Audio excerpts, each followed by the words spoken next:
Les amis, j'attendais ce moment, mais depuis une éternité.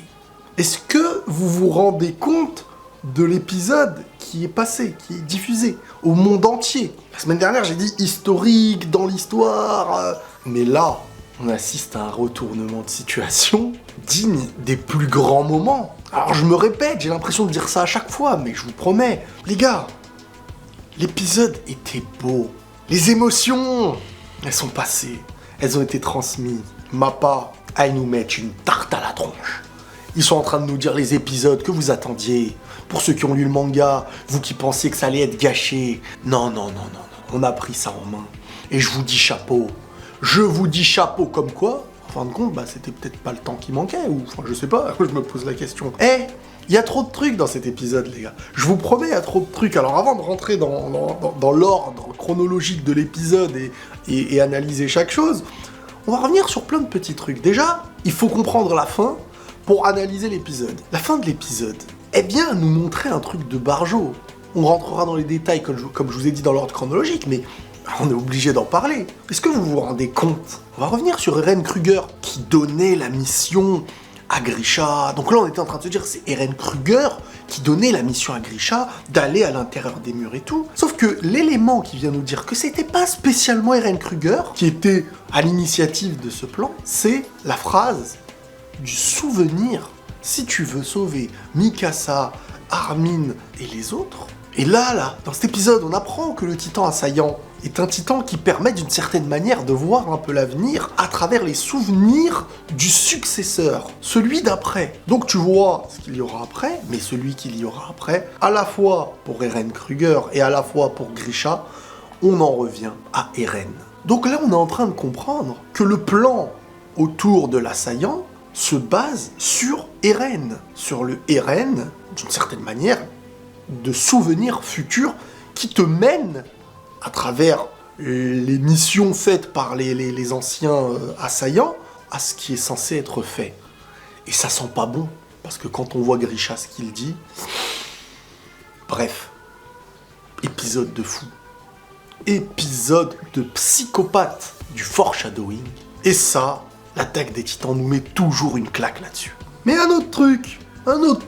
L'année dernière, on m'avait mis dans la sauce. Parce que j'avais théorisé, en fait, sur le Eren qui avait totalement changé depuis qu'il avait embrassé la main d'Historia. Enfin, vous m'avez compris. J'avais vu dans les souvenirs du Riles d'aujourd'hui, en fait, peut-être. Et on m'est tombé dessus comme jamais. Bon, il y a eu beaucoup de théories fausses à côté, c'est vrai. Mais c'est pour revenir, fallait que je vous en parle. On est enfin face à ce truc. Eren avait vu son avenir. Le jour où il y a eu le contact avec Historia, il avait vu celui qu'il allait devenir. Il a vu Grisha dire « Il faut arrêter Eren ». Ça fait partie des choses qu'il a vues. Et depuis, il n'est plus le même. Comprenez-le. Comprenez-le. Et on a eu une bonne déduction là-dessus. Ce qui n'a pas fait plaisir à certains. Bon. Bref. Allez, on analyse cet épisode. On a notre Sig qui a l'air et qui estime être maître de la situation sur le coup, et qui se dit, bon, Eren n'arrive toujours pas à être convaincu que son père est un sacré manipulateur, qui nous l'a fait à l'envers, qu'on est les victimes de Grisha, etc. Moi, je l'ai compris, mais Eren n'arrive pas à le comprendre. Contact, boum.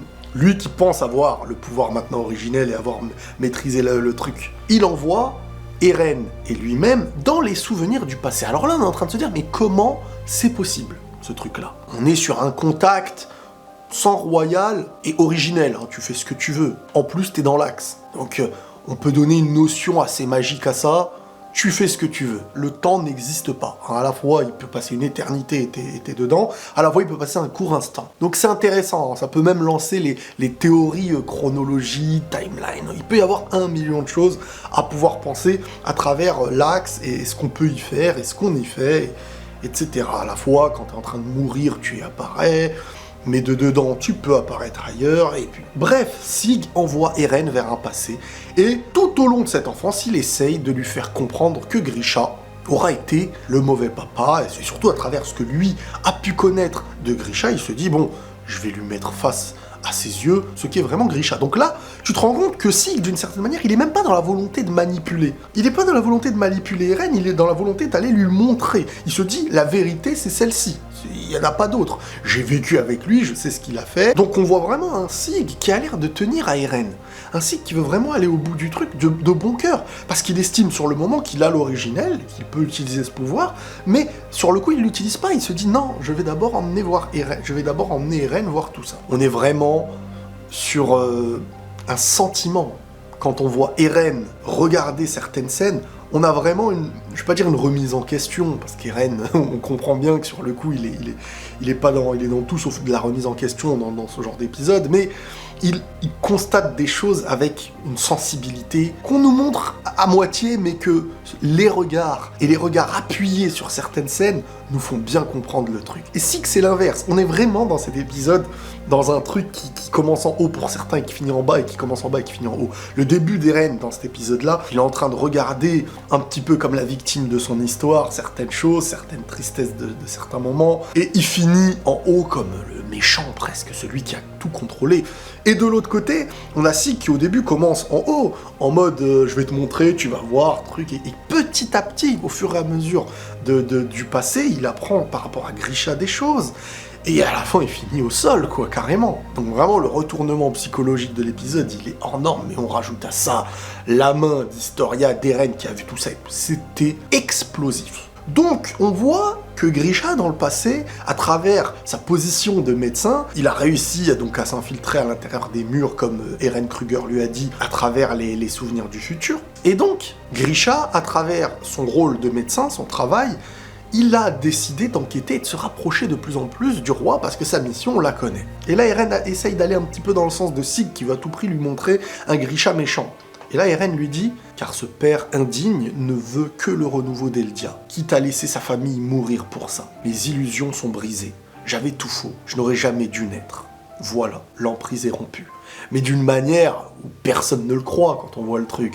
Limite, bon, c'est ce que tu vas entendre, vas-y, je le dis. Et Sig, il le regarde, en mode, on va encore un peu rester, pas besoin de se précipiter. Et ça me fait rire à quel point Sig a l'air d'avoir l'impression de contrôler la situation, ça me fume. On se rend compte d'un truc, les gars, c'est qu'assez tôt, Grisha avait découvert le refuge du roi des murs, et que voilà, à ce moment-là, il pouvait accomplir sa mission. Et ils étaient un petit peu étonnés, ils se sont dit, mais il était déjà au courant, en fait. Il connaissait le lieu aussitôt. Et là, Sig, il commence à se dire, ah bon ? Pourquoi lui, qui est sans cœur, n'a pas directement été prendre le pouvoir, vu qu'il connaissait l'endroit, quoi ?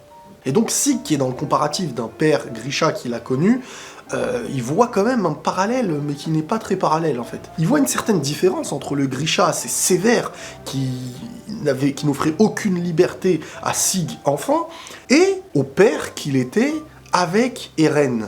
Et là, donc, il se dit, d'accord. Donc, en fait, t'as vraiment aimé Eren, et t'as pris goût à cette deuxième famille que t'as eue. D'une certaine manière, il se rassure en se disant, bon, ok, c'est pas son humanité qui a fait qu'il n'a pas été à ce refuge à ce moment-là, mais plutôt le fait d'avoir aimé son deuxième fils, à ses yeux, plus que le premier. Et donc, il voulait pas gâcher son plaisir actuel aussi vite. En gros, il aurait appris de ses erreurs passées. Pour Sig, le sentiment, c'est d'avoir été presque un cobaye, c'est-à-dire, moi, on s'est mal comporté, comme parfois dans une famille, le premier né, c'est celui qui, parfois, vit des choses plus difficiles que le dernier, par exemple. Et celui-ci peut ressentir une forme d'injustice. Mais malgré tout, il trouve toujours pas réellement la preuve pour montrer à Eren, et il lui dit, tu n'es pas réellement toi-même, mais tu finiras par le comprendre. Et là, on est dans la scène où Grisha est dans sa pièce, dans son bureau, en train de dormir, et Sig est en face de lui. Et là, on a Grisha qui faisait un rêve. Et dans son rêve, il est en train de dire, à haute voix, « Pardonne-moi, Sig ». Donc pour l'instant, les éléments ne vont pas dans le sens de ce que Sig est en train d'essayer de prouver à Eren. Il entend « Pardonne-moi, Sig », et là, il est touché, il se dit « Oula ».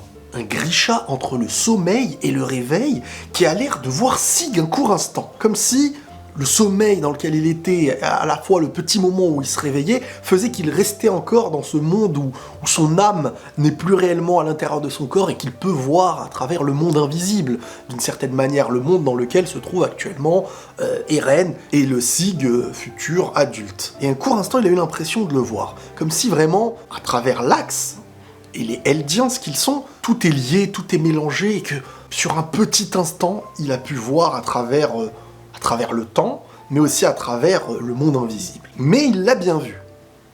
Qu'est-ce qui nous le prouve? C'est qu'il l'a décrit. Et bizarrement, cette fois-ci, c'est Eren qui veut passer au prochain souvenir. D'habitude, c'était Sig, quand Eren s'arrêtait sur quelque chose. C'est incroyable, c'est comme si... C'est pas forcément ça, mais le sentiment que ça peut donner, c'est presque une forme de jalousie quand l'un est en train de regarder quelque chose que l'autre n'a pas forcément envie qu'il voit. Et étant donné qu'ils sont à la fois un peu demi-frères et frères du même père, chacun, quand il est confronté à presque une chose qui l'élève positivement, t'as l'autre qui dit bon allez on passe au suivant. Vraiment, il y a un vrai truc émotionnel et psychologique sur le truc, vraiment, comme je vous dis dans cet épisode, ils sont en train de se croiser l'un et l'autre, et ils sont jamais sur la même ligne en fait, Eren et Sig. Et là c'est Sig qui commençait à s'attacher au truc, et là t'as Eren presque sans cœur qui dit bon, allez on passe à autre chose. Et donc Sig il continue de se dire bon, donc en fait le Grisha de l'intérieur des murs, il a laissé quand même beaucoup de liberté à Eren. Il lui a laissé beaucoup de liberté, et c'est peut-être ça qui a fait qu'Eren n'a pas pu ouvrir les yeux. Sauf que quand on sait réellement qu'à travers ton pouvoir du titan assaillant, donc Grisha sur le coup, il y a, j'ai envie de dire maintenant, presque les ordres du Eren assaillant futur, qui veut le mener à quelque chose, tu te dis, jamais il n'aurait laissé par ses souvenirs, ou par la volonté de manipulation de ce qu'on apprend surtout à la fin de l'épisode, il aurait jamais laissé un Grisha mener lui-même, enfant, à lui casser sa liberté. Et inconsciemment, on le voit dans cet épisode. Il lui laisse sa liberté dès qu'Eren évoque la liberté. Dans le fait de vouloir rejoindre le bataillon, dans tout ça, tu sens que y a un truc qui se passe avec Grisha. Et il ne peut pas aller contre la liberté d'Eren parce que c'est le principe même du titan sur le coup qu'il a à l'intérieur de lui qui, d'une certaine manière, lui est donné en mission par celui d'après, qui est Eren. Et là, il y a Sig qui se pose la question à Eren en se disant « Mais pourquoi l'avoir trahi? Ton père t'a transmis ces titans sans la possibilité de choix. Mais tu continues à te battre selon ses vœux. » Sauf que là, ce que Sig ne comprend pas, c'est que la transmission du titan à Eren a été manipulée par les souvenirs futurs d'Eren qui ordonnaient à Grisha, qui était presque son pantin, de le mener à lui donner son titan. Je sais pas si vous comprenez. Donc là, quand Sig est en train de dire à Eren tu t'es fait manipuler, il t'a même donné le titan sans que tu le veuilles, sans que tu puisses avoir le choix, on comprend à la fin de l'épisode que non, en fait, c'est Eren qui a mené Grisha à faire tout ça. Donc, Eren, sur le coup, ne peut même pas lui en vouloir. Il lui en veut pas, il sait ce qu'il fait, le gars. Et c'est ça qui le rend dangereux, en fait. C'est qu'est-ce qu'il fait? Où il mène tout ça? Quel est ce plan, en fin de compte? Pourquoi tu refuses de cesser ce conflit? À quoi voulais-tu employer le pouvoir de l'originel? Et là, Eren, il lui explique un truc. En fait, dès ma naissance, j'ai toujours été moi-même. Tu avais l'air de penser qu'on était similaires, mais tu avais tort. Si quelqu'un vient à menacer ma liberté, alors je lui arrache la sienne avant. Papa n'y est pour rien dans cet état d'esprit. C'est simplement mon tempérament inné. Le petit frère en détresse dont tu rêvais n'existe pas. Aucun camarade pour partager le poids de tes blessures existentielles ici. Tout ce que je vois, c'est un homme qui n'a trouvé que le rejet de la cause de son père comme moyen d'affirmer son existence. Un pauvre type prisonnier du fantôme de son géniteur. Et là, ce que Eren est en train de lui dire, c'est « Moi, je sais ce que je fais, moi, depuis tout petit. Moi, je sais ce que je suis depuis tout petit. Je me cache derrière rien du tout. Je suis pas la victime d'un sentiment, d'un complexe, d'une douleur familiale. » Tu sens que le gars, il est en mission, là, quand il lui parle.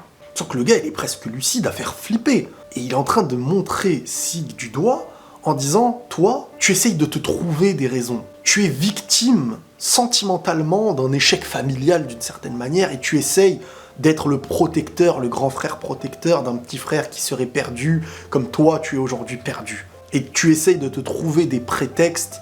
C'est comme si tu essayais même de trouver une identité. Mais moi, depuis ma naissance, j'ai toujours été moi-même. Et là, t'as Sig qui continue de croire sur le coup qu'il maîtrise un peu la situation, qu'il est le maître du truc. Et là, t'as Sig qui regarde Eren et lui dit « Eren, limite, viens, on y va ?» Et elle est belle cette scène parce qu'Eren il est arrêté devant Mikasa et lui, enfant, le jour où il lui a donné son écharpe. Il s'arrête pas par hasard.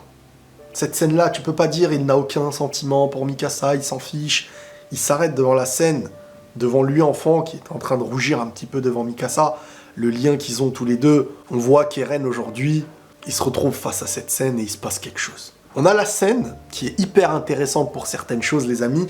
C'est le Eren enfant, épisode 1, qui rentre après avoir été chercher du bois avec Mikasa. Donc c'était l'épisode 1 où il s'était réveillé, rappelez-vous. Et c'est là où Mikasa balance que Eren voulait se diriger vers le bataillon d'exploration. Et sur le coup, la maman d'Eren, comme toute mère, non mais c'est dangereux, tu risques de mourir, ils savent très bien que quand tu vas dans le bâton d'exploration, tu t'exposes aux titans à l'extérieur des murs, et que t'es clairement en danger, qu'il y a un fort pourcentage de mourir. Donc Mikasa, sur le coup, elle qui est protectrice par rapport à Eren depuis toujours, se dit bon, il faut en parler, et elle balance le truc. Sauf que Grisha, sur le coup, et même la maman, a du mal, elle se dit mais vas-y, dis-lui quelque chose. Et encore une fois, on revient au fait que quand Eren exprime sa vision, Grisha ne va jamais contre la liberté de Eren enfant. Enfin, de Eren tout court. C'est comme s'il savait, sans le savoir, parce qu'on va pas dire, là, il était conscient de tous les souvenirs, parce que ça a l'air d'être des flashs, des choses, mais il est quand même le pantin d'une mission, d'une direction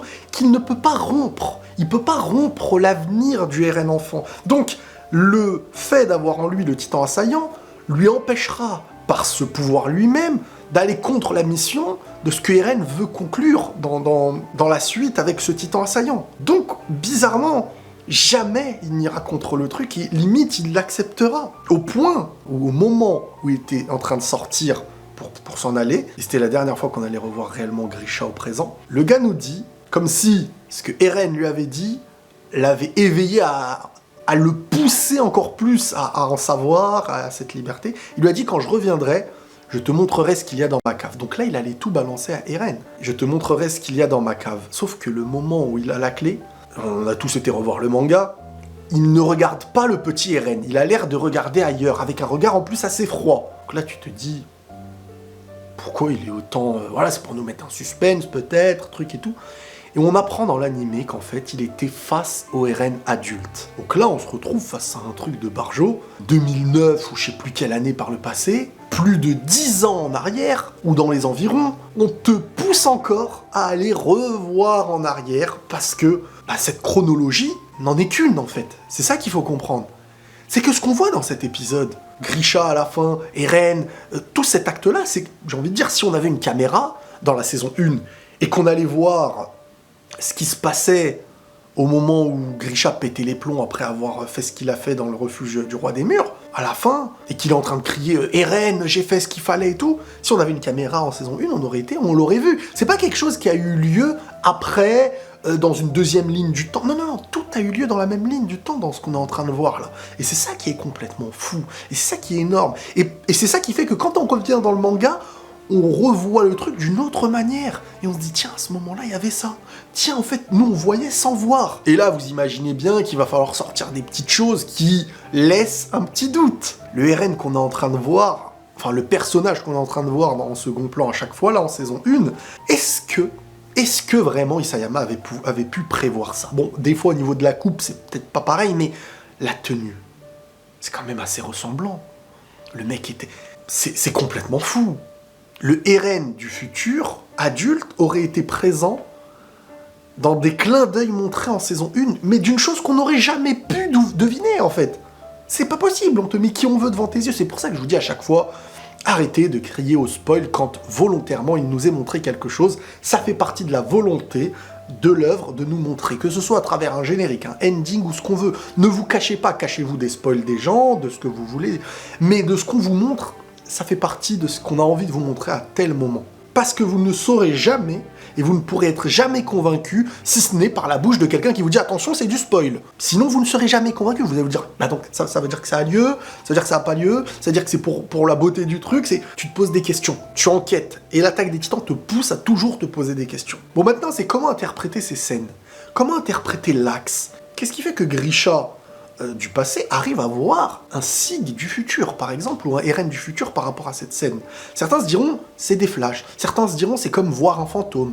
Certains se diront, c'est comme quelque chose de presque démoniaque d'un monde à un autre. D'un monde invisible à un monde visible. Et il y a, globalement, la magie de l'axe qui nous permet de tout faire dans cette œuvre-là. C'est à la fois ce monde invisible, mais qui est en même temps en cohérence avec tous les Eldiens. C'est un monde qui permet, à travers le pouvoir de l'originel, d'être en lien direct, ou à travers des ficelles, ou à travers le pantin de la création de ce qu'on a envie, d'apparaître, de faire agir peut-être, enfin, vous voyez, on ne peut se refuser aucune théorie avec l'axe et les chemins et tout. Bon, on y est les amis. Le visuel est beau, les murs sont attaqués. On voit les oiseaux, le coucher de soleil, les oiseaux qui sont en train de s'enfuir. Vraiment, on sent le danger. Grisha, il a plus le choix. Il fallait aller au refuge des murs et c'était le moment. Voilà, il a repoussé, il a repoussé, il a repoussé. Mais là, il va devoir aller chercher le pouvoir de l'originel. Il n'a plus de choix. Et c'est sa mission. On apprend à la fin qu'il est obligé. Le pouvoir de l'assaillant, à travers Eren Kruger, à travers son fils Eren, mais du futur, des souvenirs futurs qui l'emmènent à cette mission-là. Il n'a pas le choix. Il va devoir se confronter à quelque chose. Aller chercher l'originel. Donc, on se retrouve dans cet endroit, les gars. Et bizarrement, saison 3, Eren, quand il est à cet endroit, nous on découvre pour la première fois, t'as Eren qui dit « Je connais cet endroit, je suis déjà venu ici ». Il se rappelait de l'endroit, mais il ne pouvait pas savoir qu'est-ce qu'il avait fait ici. Grâce à son titan assaillant, grâce à ce que Eren futur a pu voir. J'ai envie de dire, a pu voir presque 2 fois. 2 fois, c'est-à-dire dans sa présence du Eren adulte accompagné de Grisha, mais aussi au moment où il a touché la main d'Historia. Donc c'est un lieu qu'il connaît. Parce que, avec le pouvoir de l'assaillant, la manière de bien comprendre, c'est que le futur, le passé, tu peux pas dire que le passé n'est pas le futur, car tu agis dans le passé grâce au futur. Et à la fois, ça peut ressembler à une boucle sans fin, à la fois ça peut être une malédiction, à la fois ce qui a existé dans le passé, un petit peu comme dans Dark, la série, si vous connaissez bien dans Netflix. C'est-à-dire que des choses ont eu lieu grâce au passé, qui ont fait naître un futur, mais grâce au pouvoir de l'assaillant, c'est le futur qui t'a mené à ce passé. Comme s'il y avait une force divine pour qui le temps n'existe pas réellement, mais qui fait en sorte qu'un destin se passe selon sa mission. Et sur le coup, on a l'air de ressentir à la fin que c'est Eren qui manipule tout ça. Mais attention, c'est pas le Eren au présent. Hein. Le Eren enfant qui a grandi et tout, était aussi lui-même victime de lui-même, j'ai envie de dire, si vous comprenez bien. C'est à la fois, à la fin de cet épisode, il est passé de protagoniste à antagoniste. Le même personnage, manipulé par lui-même, et ce pouvoir complètement fou de l'assaillant qui le mène à faire ce qu'il a envie de faire. Pour quelle raison? Waouh! Bref. Grisha se retrouve devant la famille royale, devant Frida, et il lui dit « Allez tuer les titans qui attaquent les murs !» Sans quoi, ma femme, mes enfants, bon il dit mes enfants, mais en japonais, le pluriel, je crois, et le singulier, c'est... Donc en gros, il voulait dire, je pense, sans quoi, ma femme, mon enfant, et les vôtres finiront dévorés. Et là, il faut comprendre maintenant la psychologie, je vais pas dire sectaire, presque religieuse, on va dire, du côté du sang royal. Ceux qui sont... comme quoi, en fait, le sang royal a gardé cette psychologie, hein, parce que quand on voit Sig aujourd'hui, c'est un peu la même chose. Bon, c'est vrai que sa mère, c'était pas trop ça. Ils expliquent qu'ils ne pourront pas faire marche arrière par rapport à leur faute. Et ce qui est en train de se passer, c'est la punition divine, d'une certaine façon, de leur erreur du passé. Donc là, attention, on est encore dans la compréhension de plusieurs théories. N'oubliez pas, on a l'idéologie chez les Mars, que les Eldiens sont des monstres, on leur met un brassard, ils ne sont pas comme nous, parce que dans le passé, ils ont fait n'importe quoi avec le pouvoir des titans, etc.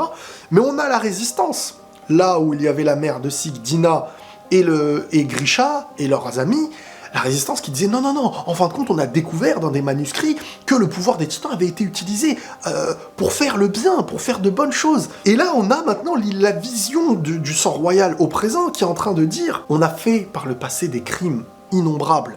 Et aujourd'hui, on a été s'isoler à l'intérieur des murs, notre paradis, et en fin de compte, ici, c'est une manière à la fois de nous punir et à la fois de vivre jusqu'à notre punition presque. Parce que le monde extérieur, c'est pas qu'ils ne nous méritent pas, c'est qu'on leur a causé trop de dommages. Et que notre pouvoir, cette malédiction, ne peut pas être mis entre les mains de n'importe qui. Donc l'originel se transmet entre eux, mais même pas pour qu'ils aient la force de faire tout et n'importe quoi, simplement pour attendre dans leur petit paradis et ne plus jamais recommettre les erreurs du passé selon eux. Donc là, Grisha, il est en train de leur dire, mais il faut faire quelque chose. Donc là, il n'y a aucune nuance de chaque côté. Chez les Mars, c'est brutal. Chez la Résistance, ils ont pris l'autre extrême. On a une extrême droite, on a une extrême gauche. Il n'y a aucune nuance de chaque côté. C'est politique et à la fois religieux. Et donc chaque pensée et chaque idéologie mène à un résultat qui ne peut pas convenir sur le moment à Grisha, qui sur le coup, il a sa mission à accomplir.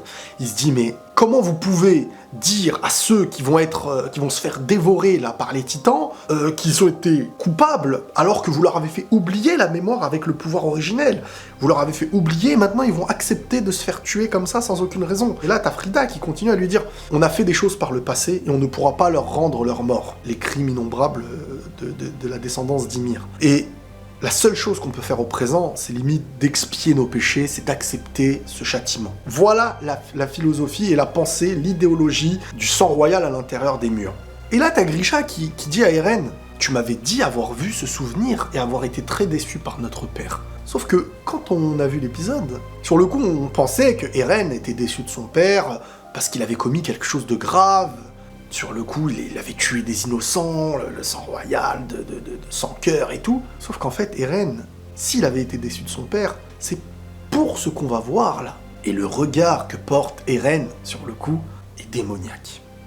Ce regard qu'il prend à chaque fois qu'on va un petit peu contre son idéologie au final. Un regard capable de tuer, mais s'éveiller à son pouvoir, l'assaillant en fin de compte. Et là, sur le coup, Grisha, il est en train de regarder à sa droite, comme s'il ressentait, je veux dire, quelque chose de démoniaque, d'un autre monde, mais il le sent là pour le moment là à côté. On dirait il ne le voit pas, mais il le sent. Parce que ce qui est en train de dégager comme aura, là, le Eren qu'on est en train de voir, c'est diabolique. Hein. C'est flippant. Et là, surtout qu'on est en train de se dire que oui, même s'il va leur prendre le pouvoir originel, et c'est ce qu'elle dit Frida, c'est qu'au final, malgré tout ça, ils ne pourront pas l'utiliser, ce pouvoir de l'originel, en fait. Parce qu'il y a le pacte de non-agression. Donc, en fait, Grisha est censé accomplir cette mission-là, mais tu te dis, il sait même pas pourquoi. Et c'est là que Grisha explique devant tout le monde le pouvoir de l'assaillant. Que chacun qui l'a possédé s'est révélé assez rude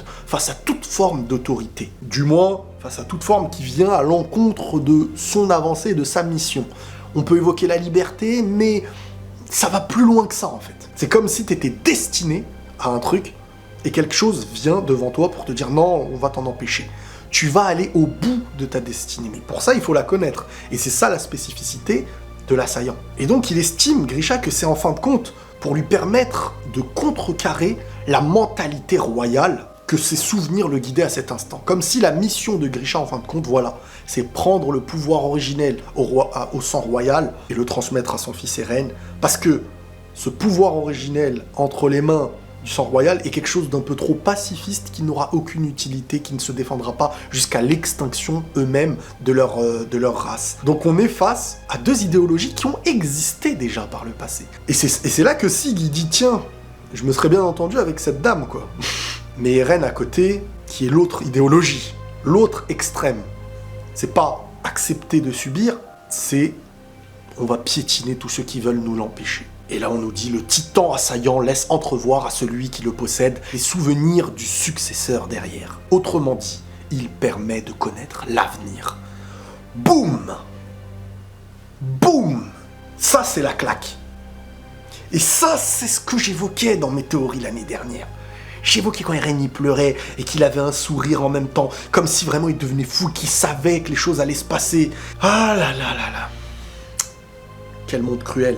Son rôle à présent pour Grisha, dévorer l'originel et éradiquer la famille royale, car c'est ainsi qu'est écrit l'avenir. Et malgré tout ça, là ça vient aussi à foutre un contre-pied de fou, à la fois à nous, à la fois à Sig, il a lâché son couteau et il n'allait pas le faire. Il n'allait pas faire sa mission, il allait revenir en arrière et accepter comme le sang royal, accepter comme Frida et les autres là, de se faire exploser et voilà, de laisser le pouvoir au royal. Pourquoi? Pas parce qu'il ne voulait pas, mais parce qu'en fait ça allait au-delà de l'humanité qu'il avait. C'était quelqu'un de bien, Grisha. Et là, ça y est, on en a la preuve. C'était un homme qui soignait, qui sauvait des vies. C'était pas un homme qui allait pour tuer. Et malgré la mission, et malgré le titan, et malgré tout ce qui a été fait, si ça ne dépendrait que de lui actuellement, ce serait fini. Il n'aurait pas accompli sa mission. Et c'est là que le Eren de l'invisible, parce que sur le coup, dans la chronologie du passé, là, de ce qu'on est en train de voir, il n'existait qu'un seul Eren, c'est l'enfant. Il y a eu l'intervention à travers l'axe, le monde invisible, le pouvoir de l'assaillant. Ça s'est magnétisé comme on le voit en tout cas. Eren est intervenu, Eren du futur, avec la mission qu'il possède en tête grâce à son pouvoir, est intervenu vers l'ancien assaillant, qui était Grisha. Et là, il a vraiment engrainé Grisha à travers des paroles qui nous rappellent ce que Mikasa par le passé, dans la même posture, lui avait dit. De l'autre côté, on voit aussi le pacifisme de Frida, hein, qui... Tout le monde lui dit « Mais vas-y, tue-le et tout ». Elle n'allait pas le faire, elle aussi. On voit vraiment, il n'y a pas de méchant en mode « Qui est méchant, là ?» Celui qui a l'air méchant, au final, pour l'instant, quand on finit cet épisode, il n'y a que Eren. Il n'y a que Eren.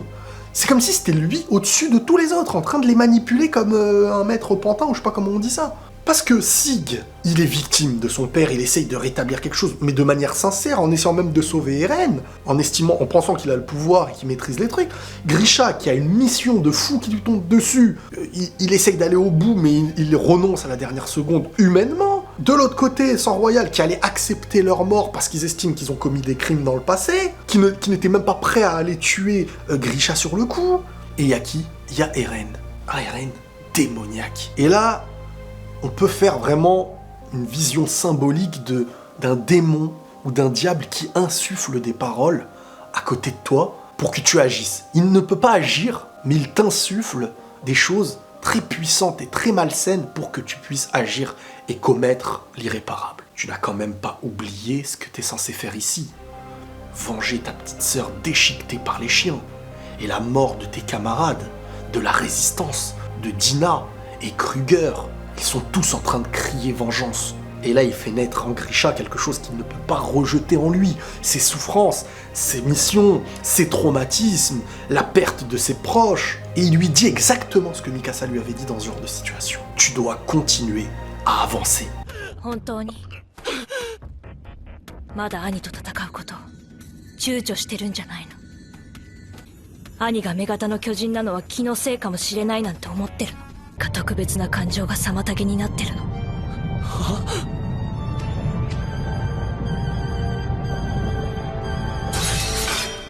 立てよ父さん。復権派の仲間にダイナにクルーガーだ。死んでも死んだ後も。Puisque c'est par toi que toute cette histoire a commencé. Waouh! Moi j'en ai marre là. Mais cet épisode-là, pour celui qui tombe dessus, qui découvre, il lui faut un petit jus après, parce qu'il a besoin de vitamines, le mec. Il peut pas tenir debout. Parce que là, tu peux théoriser, mais tellement loin. C'est comme si Eren avait dit « Tout a commencé par toi, pour que toi, tu me donnes et que moi, je puisse commencer. » Mais en fait, c'est moi qui a fait commencer les trucs, ou c'est toi qui a commencé... Tu commences à perdre le fil, mais j'ai bien compris. Et là, on le voit, ça y est, il va se planter, et en même temps, parce que ça suffisait pas, en même temps, on voit la main d'Historia de haut en bas, là, comme ça, qui descend, et Eren qui la prend pour l'embrasser. Là, on est en train de se dire, ah tiens, c'est Eren, il a vu là, ce moment-là, c'est à ce moment-là que Eren, en fait, est intervenu, a eu ce souvenir, quand il a touché Historia, saison 3, dernier épisode de la saison 3, partie 2. Il est là, et quand il l'a embrassé, il a vu ce que nous, là, on est en train de voir. Donc sur le coup, tu te dis, ok, il est en train de voir Grisha qui a fait du mal. Donc sur le coup, tu te dis, bon, ça on le savait. C'est ce qu'il a, il y avait eu des flashs. Mais la scène de fin là. Donc là, tout ce qu'on va voir jusqu'à la fin de cette séquence, c'est ce que Eren aussi, quand il touche Historia, a vu. D'où son visage complètement malade après. Et là, on a une scène sublimissime de Grisha qui, ça y est, sort, a réussi à dévorer le titan originel. Et là, on voit à quel point Grisha est esclave de la volonté d'Eren dans cette fin d'épisode qui le rend fou, mais qui a rendu Grisha fou d'avoir accompli ce qu'il a accompli avec les paroles qu'il dit en même temps, « Je l'ai fait. J'ai broyé des petits-enfants de mes mains, Eren. J'ai massacré tous les Reiss, tous sauf le père. » Tu vois, comme quoi il y avait même le plan d'épargner le père dans la volonté future parce qu'on savait ce qu'il allait avoir avec celui-ci pour le mener à la suite. Comme si en fait il fallait que ce soit Historia maintenant qui s'en sorte par rapport à ça pour ensuite elle être à nouveau la reine, enfin bref plein de trucs. C'est ce que tu voulais, c'était ce qu'il fallait faire, c'est vraiment ce qui permettra de sauver Eldia. Pourquoi ne me montres-tu pas tout ? En étant, mais avec une scène où il est complètement perdu. Il est devenu fou, en fait, c'est aussi simple que ça. À travers ce qu'il a produit, lui qui humainement est un humain qui ne va pas tuer, là, ce qu'il a dû accomplir l'a rendu fou. Il a perdu toute notion. Le visuel de Grisha au sol en train de regarder le ciel comme si Eren était devenu sa divinité, il s'accomplit à sa mission en lui parlant comme ça sans le voir, elle fait flipper. Surtout qu'on voit qu'il a la seringue avec lui, vraiment comme si tout était... tu dois faire ça, et il a accompli quoi, ce qu'il a vu, ou ce qui lui a été transmis, ou manipulé directement. Et là, il voit Sig, parce que ça y est, là, sa folie lui permet de voir les démons, les monstres, l'invisible. Il est dans un autre truc, là, ça y est. Et là, il dit à Sig, par contre, frérot, enfin fiston, vous m'avez compris, ce n'est pas ce que tu veux qui va se passer. C'est la volonté d'Eren qui s'accomplira. Je l'ai vu dans ses souvenirs de l'avenir, et jamais je n'aurais imaginé quelque chose d'aussi atroce. Donc là, on sent la folie dans ce qu'il a vu. Imaginez. Et on a une belle séquence d'un Grisha complètement fou, comme s'il se trouvait face à la fin du monde, qui essaye de demander pardon à Sig par rapport à ce qu'il a pu faire. Il le prend dans ses bras. Et donc là, vous savez comment je l'interprète, cette séquence ?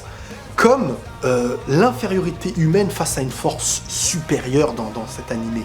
Dans cette œuvre. On les voit en train de se prendre dans les bras, il demande pardon à son fils, et on a de l'autre côté Sig qui verse une larme. En fait, ça y est, la compréhension de ce qu'avait pu être son père, le pardon intérieur, etc., ça y est, ce n'était plus l'histoire maintenant.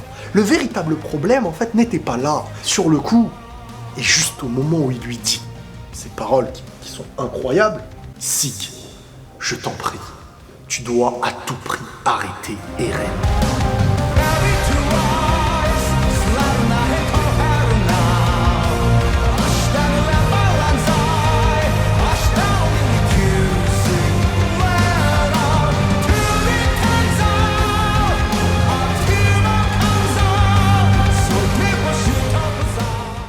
Et là, on est en train de se rendre compte que l'histoire, elle a basculé. Qu'en fait, là, c'est Eren le danger. Que c'est lui l'antagoniste. Que c'est lui le méchant. Que c'est de lui qu'il faut se méfier. Et petit à petit, on nous a mené à cette séquence. Et là, on voit Eren en mode crépi, flippant. Et d'un coup, aussi, le Eren, après avoir touché la main d'Historia, parce que c'est ce qu'il a vu. Il a vu une mise en garde contre lui. En étant gentil, il s'est rendu compte qu'il était méchant. Il a vu ce qu'il allait devenir. Il a vu que c'était l'avenir. Comment voulez-vous que le gars n'ait pas eu le comportement et le regard qu'il a eu? C'est-à-dire qu'au début, ce qu'il est devenu, aujourd'hui on dirait le mec sans cœur, a commencé avec énormément de cœur et de douleur. Donc il s'est dit, bon, peut-être c'est parce qu'on va devoir tuer l'ennemi, peut-être c'est parce que... Et petit à petit, il ne pouvait plus contrôler à cause de lui-même, mais d'une certaine manière du futur, à travers son pouvoir. Donc, là, cet épisode, il y a 1 million de trucs. Hein. C'est trop.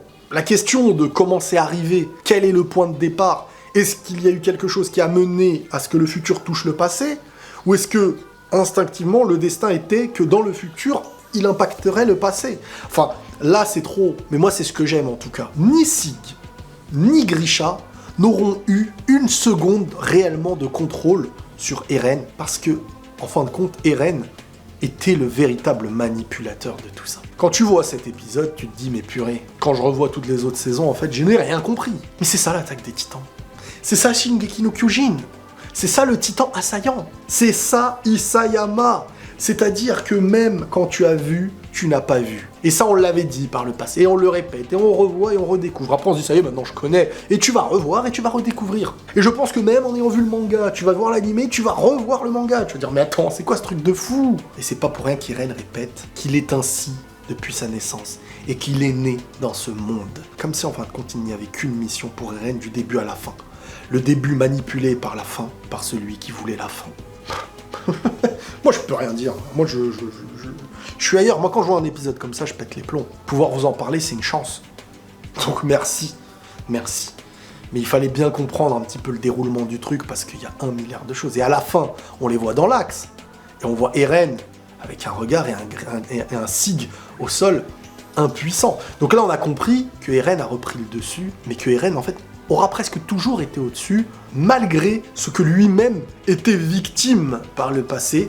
Il aura été le fruit d'un futur qui contrôle son histoire presque, j'ai envie de dire, de la mission qu'il devra accomplir. Mais voici le nouvel antagoniste, le nouveau méchant, le nouveau danger. Alors on peut kiffer Eren, être pourri, mais là sur le coup on nous le présente comme ça aujourd'hui. Retournement de situation à partir d'aujourd'hui, clairement affiché publiquement, un épisode historique. Franchement cet épisode-là, il est dans l'histoire. Voilà les amis, cette vidéo risque d'être longue, mais on était obligé d'aller au bout de tout ça. J'espère que cette vidéo vous aura plu les amis, prenez tous soin de vous, parce que la semaine prochaine aussi il y a des choses à apprendre. Et la paix sur vous.